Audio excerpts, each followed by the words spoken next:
বাংলাদেশে হিন্দু প্রধান একটা রাষ্ট্র ছিল, দেশ ছিল, আমাদের অখণ্ড ভারতের অংশ ছিল। বাংলাদেশ হিন্দুদের মারছে। হ্যাঁ, এটা কেন হয়েছে? হিন্দুরা সংখ্যালঘিষ্ঠ হয়ে গেছে, তাদেরকে দীর্ঘকাল ধরে একটা দীর্ঘ প্রক্রিয়ার মাধ্যমে সেখানে ধর্মীয় সংখ্যালঘু করে দেওয়া হয়েছে। আজকে যারা নাকি ধর্মীয় প্রাধান্য নিয়ে ওখানে বসবাস করছেন, তারা সেই সংখ্যালঘুদের অত্যাচার করছেন। এমন একটা ধর্ম আমাদের পাশাপাশি সহাবস্থান করছে, যারা অপর ধর্মের মানুষের সহ্যই করতে পারেন না। পূর্ব তিমুরের কথা শুনুন, যেখানে খ্রিস্টান স্টেট হয়েছে, ওটা তো ছিল একটা মুসলিম রাজত্ব, সেখানে আলাদা একটা স্টেট করতে হলো। পৃথিবীর যেখানেই এই ধর্মের মধ্যে এমন একটা কট্টরপন্থা লুকিয়ে আছে, যারা যুগের সাথে নিজেকে চেঞ্জ করেনি, সেখানেই সমস্যা। কট্টরপন্থা তো পরের কথা, কিন্তু এখানে আলোচনার বিষয়বস্তু যেটা হচ্ছে, আমিও বসে আছি, আলোচনার বিষয়বস্তু হচ্ছে যদি যারা হিন্দু ছিলেন, তার পুরোপুরি হিন্দু ছিলেন, কোনোভাবে তারা অন্য কোনো ধর্মে গেছে, তাদেরকে আবার ফিরিয়ে নেওয়াটা উচিত না? মানে এটা কি চলবে? এটা ঠিক না ভুল? না, যেটা ধরুন কি যে হিন্দু ছিল, এখন কনভার্ট হয়ে গেছে, ও যদি আসতে চায় নিশ্চয়ই আসবে। কিন্তু এই যে অত্যাচার হচ্ছে বাংলাদেশের উপরে, হিন্দু উপরে, মানে এটা ঠিক না। কারণ কি যে ওখানে হিন্দু উপরে অনেক অত্যাচার হচ্ছে, তো হিন্দু কোনোদিন সনাতন খতম হবে না, আর হিন্দু থাকবে। এটা বাংলাদেশে সব যে হচ্ছে, ওরা ভাবছে কি যে মানে আমরা এখানে হিন্দুকে মেরে শেষ করে তাড়িয়ে দেব, এটা ঠিক হচ্ছে না, এই জন্য খুব খারাপ হচ্ছে। হিন্দুদের অত্যাচার খুব খারাপ হচ্ছে, তো কিন্তু অত্যাচার সহ্যই বা করছে কেন? সহ্য করতে হচ্ছে রাজনৈতিক ক্ষমতা, রাজনৈতিক প্রাধান্য সংখ্যাগরিষ্ঠ সম্প্রদায়ের হাতে।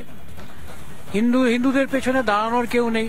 একসময় ভারতবর্ষ সেকুলারিজমের মোহে ভুলে গিয়ে এই ব্যাপারটাই ভুলে গেছিল। আজকে জ্বলন্ত প্রমাণ হিসেবে বাংলাদেশের ঘটনাটা সমগ্র ভারতীয় উপমহাদেশের মানুষের কাছে উঠে এসছে, যে যেখানে হিন্দু সংখ্যালঘু সেখানে নির্যাতিত।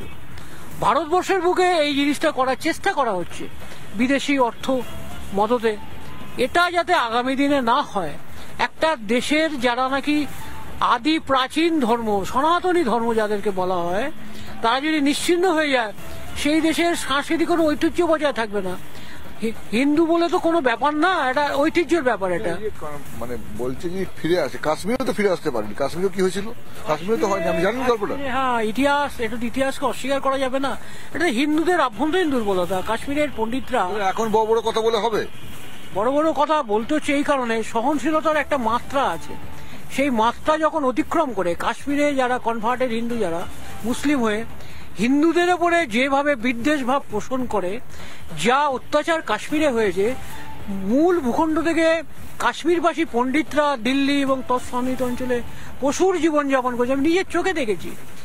আপনার জম্মুতে ভগবতী নগরে, দিল্লি, সেসব তো মিটে গেছে। তারা তো ওখানে তো, কাশ্মীর তো আগে তো হিন্দু স্টেট ছিল মোটামুটি। এটা বলার উদ্দেশ্য হচ্ছে এই কারণে, কাশ্মীরি পণ্ডিতরা বানারসের পণ্ডিতদের কাছে, ব্রাহ্মণদের কাছে আবেদন করেছিলেন যে আমরা যে কোনো কারণে হোক আমাদের ধর্ম ত্যাগ করতে বাধ্য হয়েছি, আপনারা আপনাদের ধর্মে ফিরিয়ে নিন। বানারসের পণ্ডিতরা দীর্ঘ টালবাহানার পরে তারা, এটি ইতিহাসে আছে, তারা বলেছিল না, এটা হিন্দু ধর্মে সম্ভব নয়, যে একবার সমাজচ্যুত হয় সে আর ফিরতে পারে না। এই যে ভুল ধারণা, এই যে ভুল রীতি রেওয়াজ প্রথা হিন্দুদের সর্বনাশ করেছে, ভারতের মূল সংখ্যাগরিষ্ঠ অংশের ক্ষতি করেছে। আজকে দাঁড়িয়ে যোগী আদিত্যনাথ যে কথাটা বলেছেন, আমি তাকে কোনোভাবেই খারাপ বলছি না। আজকে যদি যারা সমাজচ্যুত হয়েছেন, ধর্ম ত্যাগ করেছেন, তারা যদি ফিরে আসেন, অতি উত্তম। সমাজের মঙ্গল হবে, দেশের মঙ্গল হবে, সনাতনী ঐতিহ্যের মঙ্গল হবে। তিনি অনেক কথা বলছেন, কিন্তু বলছেন ঘারাপসির কথা, ফিরে আসার কথা বলছেন হিন্দুদের, কিন্তু তিনি আবার নিজেই একই কথায় দুরকম কথা বলছেন। হিন্দুদের মঙ্গলবার লাউ খেতে আছে কিনা, সেজন্য পাঁজি দেখতে হবে।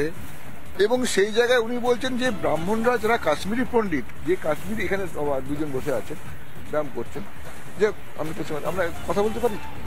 হ্যাঁ, আমরা যেটা বলছি, আমরা কথা বলছিলাম এখানে, যোগী আদিত্যনাথ বলছেন কাশ্মীরি পণ্ডিতদের কথা উঠে এলো, বলছেন যেসব হিন্দু কনভার্ট হয়ে অন্য ধর্মে গেছে তারা যদি ফিরে আসে, ফিরিয়ে আনা উচিত। তো আপনি তো ব্যায়াম করেন, আপনি করেন কি? আমি medical practitioner, homeopath medical practitioner, আমি চিকিৎসক। ডাক্তার। আচ্ছা, তো একটা কথা হচ্ছে, আপনি তো শরীর নিয়ে চিকিৎসা করেন, এটা তো মনের কথা। সেই মন বলছে যারা হিন্দু থেকে অন্য কোথাও গেছে তারা যদি ফিরে আসে, এটা কি ফিরিয়ে আনা যায়, সম্ভব? দেখুন, সম্ভব সবই কিছু, অসম্ভব বলে কোনো জিনিস নেই। যেই রকম চলে গেছে তো ওটা সম্ভব হয়েছে, ওই রকম আবার রিটার্ন চলে আসবে এটা এরকম তো নেই যে এটা হতে পারে না। যেরকম চলে গেছে সেরকম আবার রিটার্ন চলে আসবে। আর যে চলে গেছে যদি আজকে আমাদের চলে আসে তাহলে আমাদের ভালোই হবে। আজকে দেখুন যারা সকালে ঘুরতে যাচ্ছে ভুলে গেছে, আর যদি সন্ধ্যার সময় বাড়িতে ফিরে আসে তাহলে ভালোই তো। হিন্দিতে এটা কি কথা বলে না? हिंदी एटाई আছে जो भैया सुबह का भूला हुआ यदि शाम को वापस घर में आ जाए उसको भूला हुआ नहीं कहते हैं। उसको कहते हैं फिर अपने घर में वापस आ गया, भूल से त्रुटि से उसके दिमाग में नहीं था बात, वो इधर से उधर चला गया किसी कारण से, लेकिन वो वापिस तो आ गया तो अच्छी बात है। खराब क्या है? না, এই বাংলাদেশে যে ঘটনা ঘটছে, বাংলাদেশে তো অসংখ্য হিন্দু ছিল, সে হিন্দু শেষ হয়ে গেছে, হয় কনভার্টেড হয়েছে বা ভারতবর্ষে চলে এসেছে বা পালিয়ে এসেছে, এখন খুব কম সংখ্যায় আছে। আর তাদের উপর ওখানকার সংখ্যাগুরু মুসলমানরা অত্যাচার করছে। তো ওই যারা মুসলমান ওখানকার আছে তারাও তো কোনোদিন বাইরে থেকে কেউ আসেনি, সব তো এখানকার নাকি? দেখুন, ব্যাপারটা হচ্ছে যে আগে আপনি দেখবেন এই পৃথিবীতে আমাদের not for only in India, পুরো পৃথিবীতে মুসলমান কত ছিল, আজকে কত হয়েছে, হিন্দু কত ছিল, আজকে হিন্দু কত হয়েছে, তার অনেকগুলো কারণ আছে। কারণটা হচ্ছে যেই রকম কিছু প্রলোভন দেওয়া হয়েছে, তাদেরকে বাই ফোর্সলি করা হয়েছে, মেরে দেওয়া হয়েছে। আজকে বাংলাদেশের কথা আপনি বলছেন, বাংলাদেশে আজকে যখন দেশ ভাগ হয়েছিল কত পার্সেন্ট ওখানে হিন্দু ছিল, আজকে হিন্দু কত পার্সেন্ট আছে? হিন্দু কি উড়ে পড়ে গেল, আকাশ নিয়ে নিল, না পৃথিবী ধ্বংস করে দিল? কেউ কিছু করেনি। ওখানে কি হয়েছে, আত্মস্বাভিমান লোক খুব কম আছে। আজকে দেখুন হিন্দু রক্ষার জন্য, স্বাভিমানের জন্য গুরু গোবিন্দ সিং ছিলেন, ওনার দুটো ছেলেকে দিয়ালে একদম গাঁথনি করে দিয়েছে, কিন্তু স্বাভিমান ছাড়েনি, হিন্দুত্বকে ছাড়েননি। সেই রকম হিন্দুত্ব কোথায় আছে? আজকে কনভার্টেড হয়ে যাচ্ছে মারের জন্য, কিছু পয়সা লোভী তুষ্টিকরণ যেরকম চলছে, অনেকগুলো পলিটিক্যাল ব্যাপার আছে। আজকে সব মিলিয়ে যদি দেখেন এই হিন্দু সমাজকে নষ্ট করার জন্য। আর হিন্দু সমাজ কিরকম, এটা সত্য ছিল এই পৃথিবীতে ডাইনোসর ছিল, এই আজকে অতটাই সত্য যে এই পৃথিবীতে আজকে ডাইনোসর নেই, ইরাডিকেট করে গেছে, নেই পৃথিবীতে। ডাইনোসরের কথা বলছেন? হ্যাঁ, ডাইনোসর। তো সেই রকম হিন্দু সমাজ আছে। আজকে হিন্দু সমাজের চেত নেই, বুদ্ধি নেই, স্বাভিমান নেই, স্বাভিমান মরে গেছে বলে চলে যাচ্ছে। আজকে আস্তে আস্তে বুঝতে পারছে সনাতন ধর্মে যে হিন্দুর মতন কোথাও নেই বিশ্বের, ওই জন্য আবার ঘুরে আসছে, বলতে হচ্ছে না। আর দেখছে ওখানে, দেখছে যে ওখানে গেছে কিছু দেখার জন্য, কিছু পাওয়ার জন্য। এইবারে দেখছে যে ওর থেকে তো ভালো আমাদের হিন্দু ধর্ম ছিল।